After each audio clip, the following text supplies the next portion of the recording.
So hello dear students welcome to Sanjay sir Odia. तो यहाँ हूँ C H S C +2 second year political science जो भारत में डेमोक्रेसी अर्थात डेमोक्रेसी प्रथम चैप्टर पार्ट 2। तो जब आपने पार्ट 1 एपर्यंत देखी ना ताले आपण मैंने डिस्क्रिप्शन बॉक्स रे आपण मानक पार्ट 1 रो लिंक मिल जिवो या फिर आपण मानक कंप्लीट प्लेलिस्ट रो लिंक मिल जिवो। आपण माने से लिंक रे क्लिक करी कंप्लीट प्लेलिस्ट को वॉच कर परिबे। एवं जदि आपण मानक पूर्व वीडियोटी देखि ना ताले मो आपण मानक रिक्वेस्ट करबी प्रथमे से वीडियोटी देखंतु। अदरवाइज आपण माने किछि भी बुझी परिबेनी मुह आ करके ऊपर को बसथिबे। ठीक अछि, तो आमे देखिबा गणतंत्र रो दोष दुर्बलता। देखंतु गणतंत्र हूँ एक आदर्श शासन व्यवस्था रूपे विभजित हेले ही गणतंत्र संपूर्ण निष्कलंक बा दोषमुक्त नुहे। अर्थात आम एपर्यंत गणतंत्र केवल मेरिट ऊपर डिस्कसन करथिले, गणतंत्र को आम बहुत ऊपर को टेकी देथिले, वर्तमान ताको टिके तळ को पकेबा। ठीक अछि, गणतंत्र हूँ निर्बोध मान सरकार। भारत में आज भी अनेक लोक अच्छा जो मैंने अशिक्षित अयोग्य शासन अर्थात आम शासन व्यवस्था जो मैंने नियोजित होती अर्थात आम मैंने जहाँ को जनप्रतिनिधि भाव में बाछिंट से मूर्ख संख्यागरिष्ठर एकछत्रवाद अर्थात जो मैंने संख्यागरिष्ठ जमी संख्यागरिष्ठ दल को जब आप समर्थन कले ताले संख्यागरिष्ठ दल निज मन मुताबिक शासन कर इत्यादि विशेषण में भूषित हेले गणतंत्र को अनेक समालोचकों तीव्र समालोचनार शिकार होगा पड़े थे। गणतंत्र मेनली हूँ संख्यार प्राधान्य अर्थात गणतंत्र जदि कौन दल को अधिक लोक समर्थन करदे से दल एक चाटिया शासन करें। अर्थात गणतंत्र आमर संख्यागरिष्ठ को अनेक भाव मत दे था किंतु संख्या लघु को एड़ाई दि जाए न था कहूँ गले किंतु संख्यागरिष्ठ को अधिक प्राधान्य दी जाए। गणतंत्र रे प्रधान दुर्बलता है जे यह गुण अपेक्षा संख्या उपरे गुरुत्व दे थाए। एथिरे शिक्षित अशिक्षित अज्ञ विज्ञान कौन से विचार न थाए।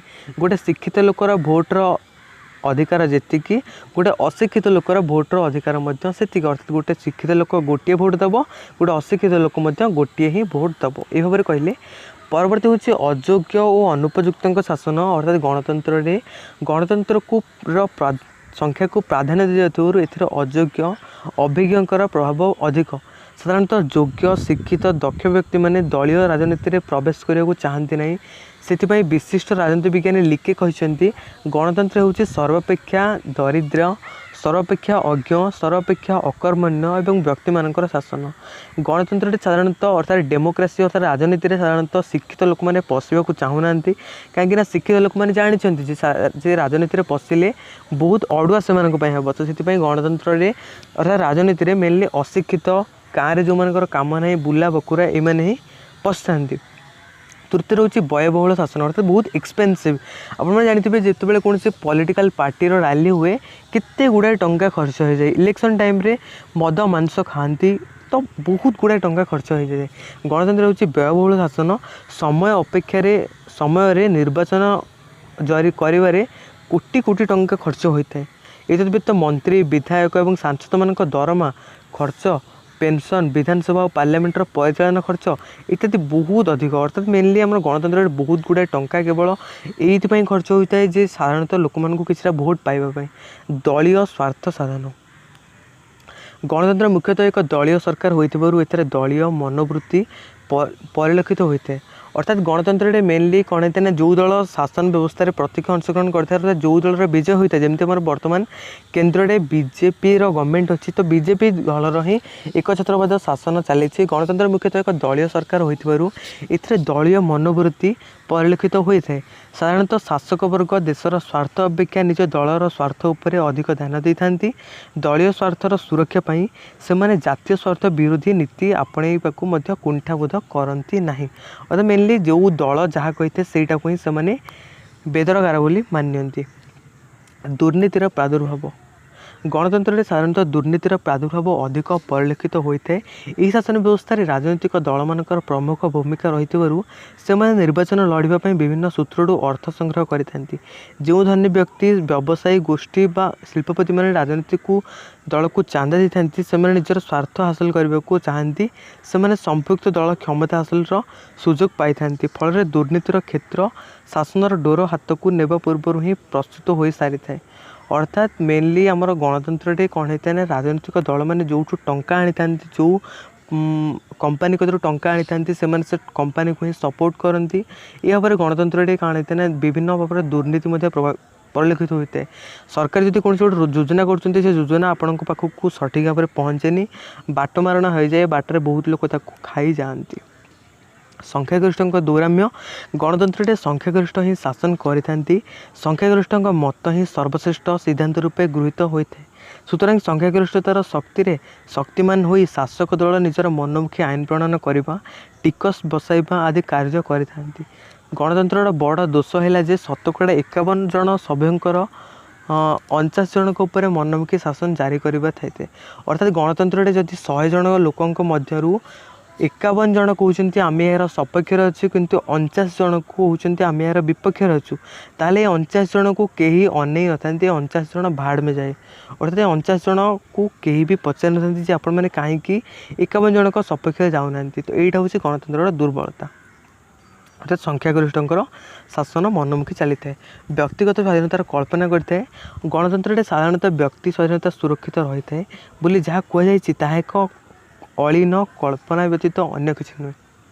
साधारण व्यक्ति जो मैंने कि शासन परिचालना करती से प्रकृत स्वाधीनता संबंध में कौन धारणा न था। से मैंने गतानुगतिक रीति निर्दिष्ट नेता निर्देश प्रशासनिक अधिकारी इंगित शासन कार्य परिचालना करते।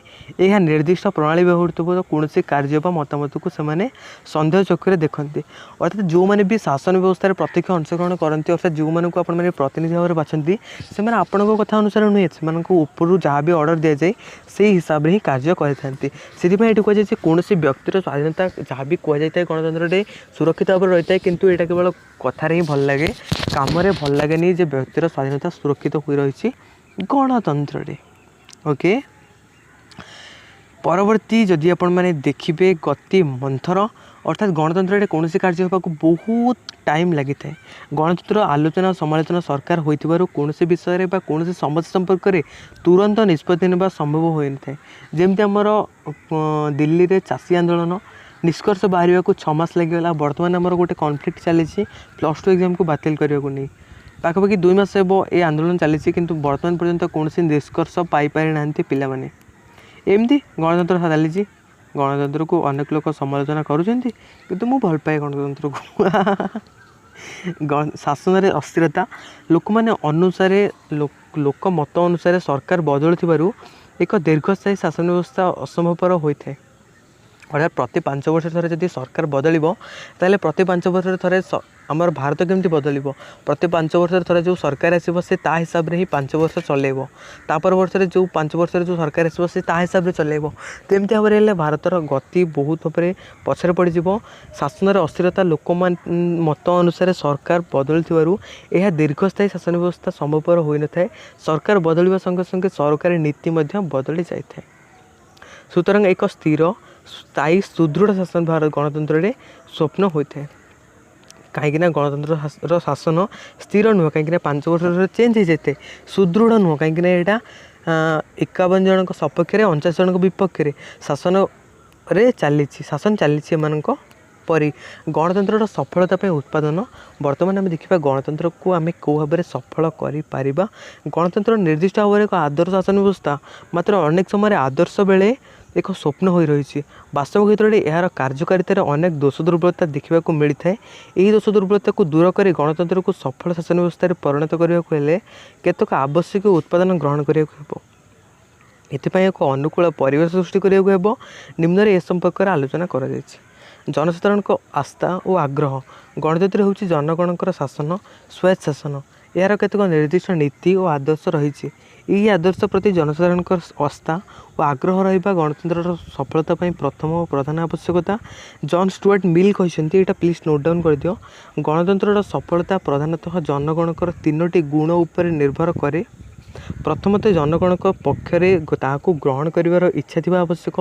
द्वितीयतः यह रक्षा करने शक्ति और सामर्थ्य थी आवश्यक। तृतीयतः से निजर कर्तव्य पालन अधिकार सब्यस्त करने विषय सचेतन रहा आवश्यक। जो नागरिक मानकर एतादृश गुण न थाए सेठारे गणतांत्रिक शासन सफलता हो पारे ना। ओके परवर्ती जब आप देखिए सार्वजनिक शिक्षा राष्ट्र को शासन करने एत सहज कथा नुहे। शासन प्रक्रिया हेउछि एक जटिल प्रक्रिया जहाँ को सरकारी करने बुद्धि विचार शिक्षार प्रयोग रही। अज्ञ अशिक्षित व्यक्ति मान पक्षरे राष्ट्र विभिन्न समस्या अनुधान कर सेगुड़िकर समाधान पन्था निरूपण करने संभवपर होता। अर्थात यदि आपने गणतंत्र को सफल भाव में देखा तेल प्रथमे तो सार्वजनीन शिक्षार प्रसार करने दरकार। भारतर प्रत्येक लोक शिक्षार शिक्षित होगा दरकार। तापर जाए हुए आपने किसी परिमाण में गणतंत्र सफलता आशा करें।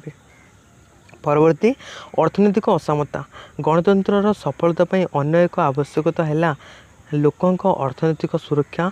लोक जीवन साधारण सर्वनिम्न चाहिदा अर्थात खाद्य वस्त्र बासगृह जितेबाला कौन व्यक्ति पाऊना ताल से शासन क्षेत्र में किपरि भाव प्रत्यक्ष भाव अंशग्रहण कर किपरि भाव देशर शासन व्यवस्था विषय कहले से बुझीपर। सदा जागृति सतत सतर्कता एवं सजग जनमत ही गणतंत्र सफलतार सहायक होता है। लोके जदि केवल निर्वाचन समय निजर भोट अधिकार प्रयोग कर निश्चित निद्रा जाती तेबे लोकंकर प्रतिनिधिमूलक सरकार पथभ्रष्ट हो आशंका को आदौ एड़ाई देव पारिब नहीं।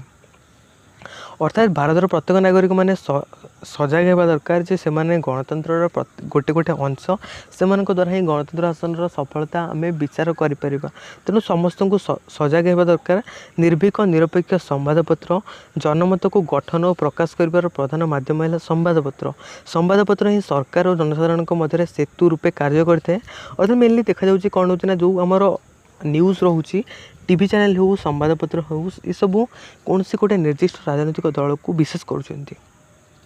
अर्थात कौन से गोटे निर्दिष्ट राजनीतिक दल विषय ही कहते जदि यही जिनटा जो दिन बंद होना आमर जो संवादपत्र मान निरपेक्ष खबर प्रसारण करेंगे सेबे ही गणतंत्र सफलता को आम देखिपर। दृढ़ विरोधी दल गणतंत्र संख्यागरिष्ठ दल बा दल समूह क्षमता भोग करती किंतु एमाने संख्यालघु दल विरुद्ध में भूमिका निर्वाह करती। मात्र विरोधी दलर भूमिका शासक दल ठारू अधिक गुरुत्वपूर्ण कारण शासक दलर कौन दुर्बलता आविष्कार कर जनसाधारण को सचेतन कर कार्य विरोधी दलर। अर्थात शासक दल जदि कौन टिके भी खराब कार्य करे ताकू से खराब कार्य मुँह पर जवाब देवाई विरोधी दल दृढ़ होगा दरकार। विरोधी दल अर्थात जदि कौन दल शासन करुच्चे जो दल ता सहित शासन करने को इलेक्शन लड़ूला से फेल हो गला अर्थात से भोट पाइलेनी ताकू विरोधी दल कहुए। जमती एग्जांपल केन्द्र में बर्तमान बीजेपी गवर्नमेंट चलती किंतु आमर राहुल गांधी विरोधी दलर आसन में अच्छा कांग्रेस तरफ सेमती उत्तम नेतृत्व गणतांत्रिक शासन व्यवस्था नेतार भूमिका गुरुत्वपूर्ण कारण शासनर मुख्य भाव में जी नेतृत्व ग्रहण करे से जदि नीतिनिष्ठ निस्वार्थपर और दक्ष होता है तेज गणतंत्र उन्नत मार्ग में गतिशील कर जड़े नेता ही यथार्थ मार्गदर्शक और अन्य माने तार नेतृत्व ग्रहण करते। अर्थात गणतंत्र शासन क्षमतार जो नेता मैंने अंशग्रहण करते से दृढ़ नीतिनिष्ठ निस्वार्थपर और दक्ष होगा आवश्यक जहाद्वारा से सठिक भाव में भारत को परिचालना करें। उत्तम संविधान गणतंत्र हूँ विधि विधान संविधान शासन संविधान नीति नियम आदर्श जदि जनसाधारण कल्याणकारी हो था व्यक्तिर स्वाधीनता प्रति समुचीन ध्यान दे न था गणतंत्र सफलता चिंता करने अव्यर्थ।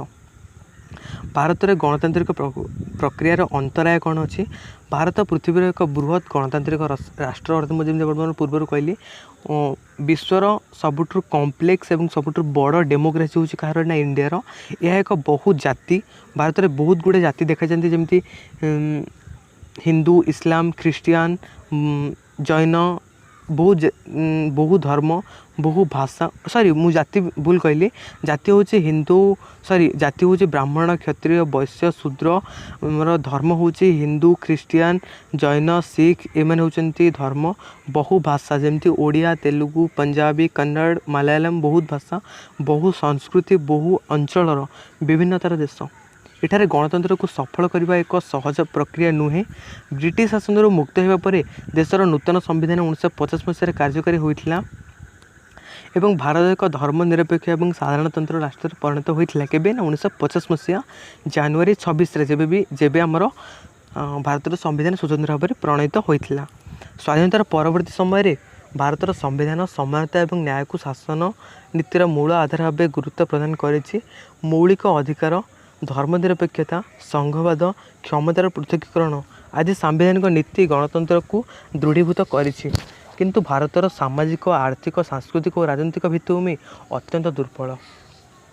असमानता, निरक्षरता, आंचलिकता, लिंगीय वैषम्यता, बेकार, बेरोजगारी तथा नक्सलवाद भली विभिन्न समस्या भारतर गणतंत्र प्रति आह्वान होइकी रहिछि। असमानतार अर्थ होछि कोन ना इन इक्वालिटी। भारतीय गणतंत्र पर्यवेक्षक मैंने विस्तीर्ण होती जे एपरी व्यापक असमानता थिबा परिवेश रे गणतंत्र किपरि तिष्ठि रहिबो। भारतर प्रतिनिधिमूलक गणतंत्र सफल होइतिले मध्य यार अर्थनैतिक असमानता को दूर करिया विफल। अर्थात भारत में कौन होता है देखु आमर गोटे पटे मेंचे लोक समर्थन थाए कि गोटे पटे अल्प लोक समर्थन था जहाद्वारा एपटा तलुआ होपटा निहत उपरकू हो तो जहाद्वारा कौन हम ना गणतंत्र शासन सफलता चिंता करवा चिलिकार माछ परी स्वतुल।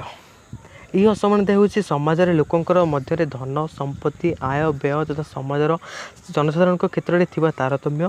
मेनली आपण समाज में किसी लोक एमती अच्छा जो मान पाखे बहुत धन अच्छी, किसी लोक एमती अच्छा जो मैंने खाइबा पाऊना, किसी लोक एमती अच्छा जो मैंने बहुत शिक्षित, किसी लोक एमती अच्छा जो मैंने निरक्षर। इन द्वारा ही भारत में शासन व्यवस्थार सठिक परिचालना कर पारुना। भारतर शासन व्यवस्था ठीक भाव में चली पारुनी। धन संपत्तिर असमान बंटनर प्रभाव में किसी धनी और मुष्टिमय व्यक्ति हाथ में क्षमता रोचे और से गणतांत्रिक अवस्था और प्रक्रिया को नियंत्रण करुँच। जो मान पाखे टंका जमती जिसके पास धन है उसकी मन है, जैसे कहते हैं ना, मतलब छोड़ो हम यहाँ पे शायरी बोलने नहीं आए। देखो यह छड़ा सामाजिक वैषम्य और विभाजन द्वारा सामाजिक स्तर में गणतंत्र निजर अस्तित्व हराई थाए। तापर हूँ सेकेंड निरक्षरता अर्थात इन लिटरेसी। भारत में आज एमती जगह अच्छी जो शिक्षा पहुँची पारे।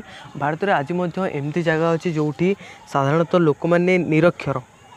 भारत में शिक्षा गणतंत्र सफलता एक अत्यंत गुरुत्वपूर्ण अंग कहीं जिते पर्यंत आपने साधारण शिक्षार शिक्षित हो नथिबे सेतेबेले पर्यंत आपने गणतंत्र सफलता विषय जमा भी चिंता करें नहीं। से शिक्षा नागरिक मानक सचेतन जागृत कराए देशर अर्थनैतिक प्रगति यह जरूरी। कौटा ना शिक्षा विश्वर बहु बृहत राष्ट्र शिक्षा को राष्ट्र विकास एक माध्यम भाव ग्रहण करछंती। सुतरां जापान, युक्तराष्ट्र अमेरिका, इंग्लैंड, जर्मन, फ्रांस परी राष्ट्र में साक्षरता हार 99 रे पहुँचला, किंतु भारत में केवल 82 होती पुरुष, 65 होती महिला, माने एत कम। अलग देश मानक 99% लिटरेसी, किंतु भारत में नारी मानक शिक्षागत हार 65 और पुरुष मानक जमा 82। जिते पर्यंत शिक्षार विकास न हो पार से पर्यंत गणतंत्र सार्वभौमता आपण मैंने बुझीपारे। ये गोटे एग्जांपल दी जाइए 2+2 जो पचार जाए गणतंत्र आपण मैंने भावु था कौन हम किंतु कहीं कहींपारती। या द्वारा ही गणतंत्र सफलता हो पार। निरक्षरता हूँ पढ़ा लिखापी असमर्थक बुझे। यार अर्थ नुहे जे निरक्षर कहले माने आपण मैंने बुझे जे +3 बा ग्रेजुएशन कंप्लीट करनी यदि आपने ओडिया पढ़ी पारना ओडिया लिखि पारना ताहले आपण मैंने अशिक्षित। जदि आपने लिखि पारना भावी ना अशिक्षित। निरक्षरता जातीय जीवन पर एक क्षत। अधिकांश जनसाधारण एवं भी निरक्षरता अज्ञान अंधकार जीवन अतिबाहित करुँच। निरक्षरता सार्वजनीन विकास एवं सुस्थ जीवन यापन क्षेत्र में एक प्रधान प्रतिबंधक। यह भारतर गणतांत्रिक व्यवस्था को कार्यहीन कराए कि निरक्षरता अधिकांश अनुसूचित जाति उपजाति मध्य देखा मिलता है। यह केवल सेमानकर अर्थनैतिक जीवन को प्रभावित करूनी बरं से अज्ञानता अंधकार और दारिद्र्यता भितर को ठेली दौर किए निरक्षरता। सरकार से मागणा और बाध्यतामूलक शिक्षार प्रचलन कर तथापि यार परिभाषा देखा जाऊ ना। समाधान कौन करा एक सुस्थ और सुखमय जीवन यापन निरक्षरता को मूलर उत्पादन करने को आवश्यक। प्रत्येक शिक्षित व्यक्ति और छात्र छात्री मैंने निजर प्रचेष्टा द्वारा निरक्षरता को दूर करें। सामाजिक अर्थनैतिक राजनीतिक क्षेत्र में उन्नति आनीपारे। मिलित जातिसंघ अनुन्नत राष्ट्र मान मध्य निरक्षरता दूर करने को प्रयास करुँची। 1990 मसीह को आंतर्जातिक साक्षरता दिवस भाव पालन करे। प्लीज ये नोट डाउन कर दिंतु। 1990 को इंटरनेशनल लिटरेसी डे भाव पालन कराए। राजनीतिक दल मानकर स्वार्थ को पूरण करने आड़ में भोट होता राजनीति भारत में आंचलिकतावाद वृद्धि करुच्ची जातीय दल मान मध्य होता कंदलू आंचलिक दलर सृष्टि हुए और यार आंचलिकतावाद को प्रोत्साहित करते। भूमिपुत्र नीतिर अर्थ कौन ना आपण मैंने भावतु जे आम घर हूँ जाजपुर तो आपण मान मन में केवल जाजपुर अंचलवासी प्रेम आसो जदि आपण मैंने कौन गोटे बाहर जिलार लोक को देखीदे आपण मन में सामान्य घृणा आसो। यहाँ कहे कौन ना भूमिपुत्र नीति अर्थात निज भूमि को भल पाइबा। नक्सल समस्या भारत में नक्सलवादी सृष्टि दरिद्र शोषित अवहेलित और आदिवासी मान प्रति होता शोषण ही नक्सलवाद जन्म होता है। अर्थात जो मैंने नक्सल होती से सम्भ्रांत परिवार लोक नुहे से कौटिना कौटि अवहेलित कर खावा पाऊना जहाँद्वारा से समाजर आड़ुआल रही सरकार विरुद्ध में प्रश्नवाची सृष्टि कर नक्सल। यह भारतर गणतंत्र प्रति एक विराट आह्वान कौटा ना नक्सल भारत में नक्सल आंदोलन नक्सलवाद एक हूँ साम्यवादी विद्रोह जहाँ पश्चिमबंग नक्सलबाड़ी ग्राम गृहीत होती नोट डाउन करूँ। नक्सलवादटा कौटू ना पश्चिमबंग नक्सलबाड़ी गाँव ही प्रथम सृष्टि होता। यह पश्चिमबंग आरंभ हो बर्तमान ओडिशा छत्तीसगढ़ बिहार झारखंड तेलंगाना क्रमशः काया विस्तार करुच्ची। नक्सलवादर इतिहास माओ से तुंग्र साम्यवाद आंदोलन एवं रूसियार मार्क्सवाद और साम्यवाद आंदोलन भारत में नक्सलवाद सृष्टि होती।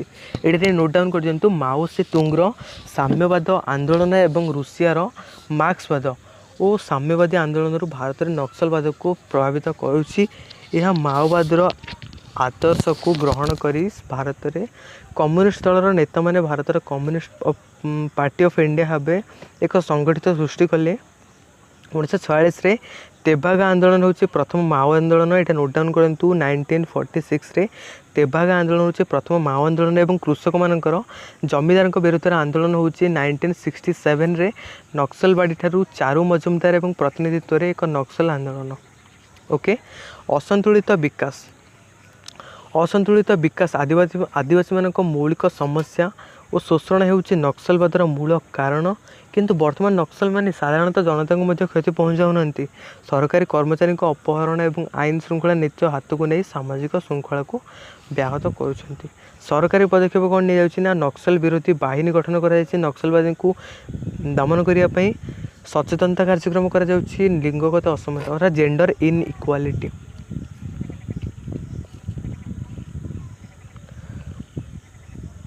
देखु लिंगगत असमता हूँ नारी पुरुष मान भर सामान अर्थात वर्तमान समय में नारी मान को पुरुष मान छोट भगा छोट बोली विचार कर नारी मान को घरे बंद कर दि जाऊँगी। आपने जाथे अनेक समय नारी मान को नीचा भाव देखा किंतु वर्तमान यदि आप देखिए नारी पुरुष समस्ते सामान समस्त को बचार और समस्त को समान अधिकार देती भारतर संविधान। भारत में लिंगगत असमानता कहले स्वास्थ्य शिक्षा अर्थनैतिक राजनैतिक स्तर में नारी और पुरुषों मध्य असमानता को ही बुझा जाए। तो आउ कि मेनली इम्पोर्टेंट ना बोधे भारत में लिंगगत असमानतार कारण और प्रकार भेद देती। देखो सामाजिक अवस्था आमर एक पुरुष केन्द्रिक समाजर नारी मान अवहेलित और शोषण करपोर्टाट नुहे एगुड़ा सो दरकार नहीं। देखो ये किसी आम जहाँ भी पढ़ले से सर्टली देती मुझे पढ़ी दूसरी आपने शुणी दिंतु। ग्रीक भाषा रे डेमोस एवं क्राटोस शब्दर सम्मिश्रण में डेमोक्रेसी बा गणतंत्र शब्दर उत्पत्ति जार अर्थ है गणशासन। गणतंत्र एपरी एक शासन जो समस्त अंश रही है। गणतंत्र श्रेणी भाग कले प्रत्यक्ष गणतंत्र और परोक्ष गणतंत्र। प्रत्यक्ष गणतंत्र राष्ट्र नागरिक मैंने प्रत्यक्ष भाव में शासन कार्य परिचालना करते अर्थात जो मैंने भी राष्ट्र में अच्छा से प्रत्यक्ष भाव में शासन क्षेत्र में नियोजित होती। एवं मैंने सेकेंडटा देखिए बर्तमान केवल स्विट्जरलैंड रे ही प्रत्यक्ष गणतंत्र व्यवस्था अच्छी। प्रत्यक्ष गणतंत्र को पुणी द्विहारुक्त कर गोटे हूँ गण भोट और गोटे हूँ गण उद्योग और गोटे हूँ प्रत्याहार। ठीक अच्छे तो प्रत्यक्ष गणतंत्र सरला जब परोक्ष गणतंत्र को देखा गणतंत्र लक्षण हूँ जनसाधारण सार्वभौमत्व आईन शासन राजनैतिक समानता और व्यक्ति स्वाधीनता हूँ गणतंत्र विशेष लक्षण। ता छड़ा यह हूँ आलोचना समालोचना भित्तिक सरकार। तेणु राजनैतिक दलर स्थिति अपरिहार्य होता है कौटी ना गणतंत्र। गणतंत्र गुण कौन ना साम्यवाद व्यक्ति स्वाधीनतार सुरक्षा उदारवादी शासन और शिक्षागत मूल्य जनसाधारण हित साधन पर असुविधा सृष्टि करता है।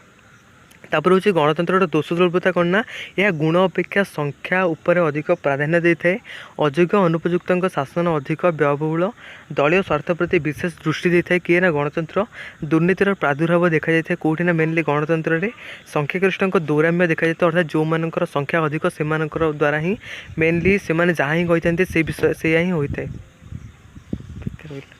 अर्थात गणतंत्र में आउ गोटे हूँ गति मंथर अर्थात गणतंत्र जहाँ भी होता है तो गोटे बहुत ही स्लोली होता है ठीक अच्छे कौन भी कार्य बहुत जल्दी जल्दी हो न गणतंत्र सफलता उत्पादन होची जनसाधारण आस्था और आग्रह जनसाधारण शिक्षा आर्थनैतिक सम्मता दरकार से सतर्कता दरकार और निर्भीक और निरपेक्ष संवादपत्र से दरकार दृढ़ विरोधी दल दरकार उत्तम नेतृत्व दरकार और उत्तम संविधान दरकार। तो आपण मैंने फास्ट चैप्टर कंप्लीट हो जाए जहाँ भी आप क्वेश्चन आंसर रोचे जब आप कंप्लीट करेंगे ताले करके सेंड करदेवे तो परवर्ती क्लास रे आम देखा राजनीतिक दल पॉलिटिकल पार्टी विषय पर नेक्स्ट आपर ठीक 7टा या फिर 7:30 क्लास हो सो जदि भल लगी आपको निश्चय आप लाइक करेंगे और जहाँ भी आपंकर डाउट्स थो ताले कमेंट बॉक्स रे आपने पचारि पारे और आम टेलीग्राम ग्रुप रे जॉइन होती तो डिस्क्रिप्शन बॉक्स रे आपको टेलीग्राम लिंक मिल जाए जॉइन हो जातु जो आपको सब नोट्स मिल जाए तो देखा आप परवर्ती वीडियो रे। धन्यवाद।